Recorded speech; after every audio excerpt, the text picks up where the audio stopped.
تشریف لائے اور صحابہ کرام ہجرت کے بعد، تو یہاں آپ نے دیکھا کہ یہودی جو ہے وہ روزہ رکھتے ہیں یوم عاشورہ کا، 10 محرم کا۔ تو حضور نے دریافت کیا کہ یہ تم 10 محرم کو روزہ کیوں رکھتے ہو؟ تو انہوں نے کہا کہ یہ دن ہماری نجات کا دن ہے۔ 10 محرم کو اللہ تعالیٰ نے فرعون کو غرق کیا تھا اور ہمیں نجات دی تھی اس کے ظلم و ستم سے، تو شکرانے کے طور پر ہم روزہ رکھتے ہیں۔ تو حضور نے فرمایا کہ موسیٰ کے تو پھر ہم تم سے زیادہ حقدار ہیں، ہم موسیٰ کو مانتے ہیں علیہ الصلاۃ والسلام، ان کی عزت کرتے ہیں، قدر کرتے ہیں، تو ہم بھی روزہ رکھیں گے۔ تو آپ نے صحابہ کو حکم دیا کہ عاشورہ کا روزہ رکھا کرو۔ پھر کچھ عرصے کے بعد اللہ تعالیٰ کی طرف سے حکم آ گیا، اور یہ حکم جو ہے اس رکوع کی پہلی آیت کے اندر ہے، یا ایھا الذین آمنوا کتب علیکم الصیام کما کتب علی الذین من قبلکم لعلکم تتقون۔ لیکن جیسا کہ میں بعد میں بتاؤں گا، یہ حکم صوم رمضان کا نہیں ہے، بلکہ یہ کہ اللہ کے حکم سے پہلے 3 دن کے روزے فرض کیے گئے۔ ہر مہینے کی 13ویں، 14ویں اور 15ویں تاریخ کو روزہ رکھو۔ اس میں بڑی حکمت تھی، چونکہ یہ عرب عادی نہیں تھے روزے کے، تو انہیں تدریجاً خو کر کرنا تھا۔ ظاہر بات ہے کہ 30 دن جو ہے وہ تو ایک بڑی مدت ہے، اور ظاہر بات ہے کہ مئی کا مہینہ بھی آ جائے گا، اس میں جون بھی آئے گا، جولائی بھی آئے گا، قیامت خیز مہینے آ جائیں گے، تو بڑی ہمت جواب دے جائے گی۔ تو پہلے روزہ ہر مہینے 3 روزے رکھنے کی ان کو مشق کرائی جائے تاکہ یہ عادی ہو۔ یہ 3 روزے اگر مئی میں بھی آ گئے، جون میں بھی آ گئے، تب بھی ٹھیک ہے، اس کو انسان 3 دن کی تو مشقت برداشت کر سکتا ہے۔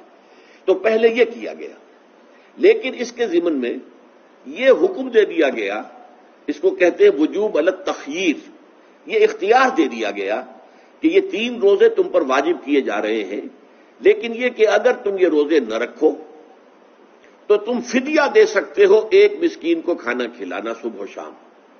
یہ ہے وجوب علی التخییر۔ دوسری رعایت یہ دی گئی کہ اگر کوئی شخص ان 3 تاریخوں میں بیمار ہو یا سفر پر ہو تو وہ تعداد دوسرے دنوں میں پوری کر لے۔ یہ ہے گویا کہ سب سے پہلا حکم جو دیا گیا ہے، اور اس کے ضمن میں اب میں چاہتا ہوں کہ آیت نمبر 2 آپ اچھی طرح پڑھ لیں، اپنا سامنے رکھیے اور اس کے حوالے سے یہ بات سمجھ لیجیے۔ ایام معدودات، یہ دن ہے چند گنتی کے۔ مجھے حیرت ہوتی ہے کہ جدید جو مفسرین ہیں جنہوں نے اردو میں ترجمے کیے ہیں، تفسیریں کی ہیں، ان سب کی نگاہوں سے یہ بات اوجھل رہی کہ یہ در حقیقت رمضان کے روزے کا ذکر نہیں ہے، بلکہ اس ابتدائی حکم سے متعلق ہے کہ جو ہر مہینے میں 3 دن کے روزے رکھنے کا حضور نے دیا تھا۔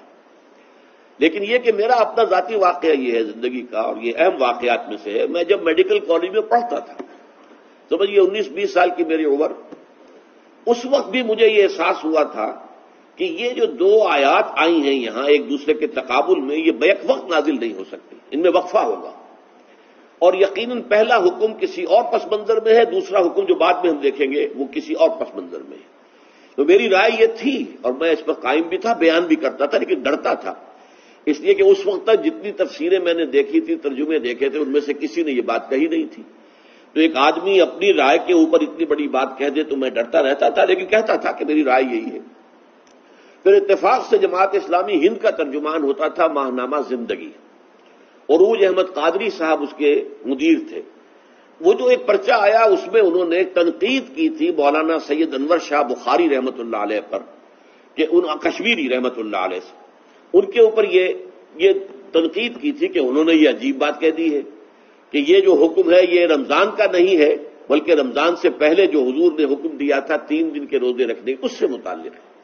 اب مجھے اس کے اوپر پورا اطمینان ہو گیا کہ اگر سید محمد انور شاہ کاشمیری رحمۃ اللہ علیہ کی رائے یہ ہے تو متفق گردید رائے ابو علی بارائے من، مجھے اب اس سے زیادہ اور کسی سند کی ضرورت نہیں۔ بعد میں نے جب تفسیر کبیر امام رازی رحمۃ اللہ علیہ کی اس کا بھی مطالعہ شروع کیا تو میں حیران ہوا کہ سلف میں تو یہ رائے کثرت سے موجود تھی۔ کیا سبب ہوا ہے کہ آج کے دور کے جو مترجمین اور مصنفین ہیں ان کی نگاہوں سے بالکل یہ بات اوجھل ہو گئی؟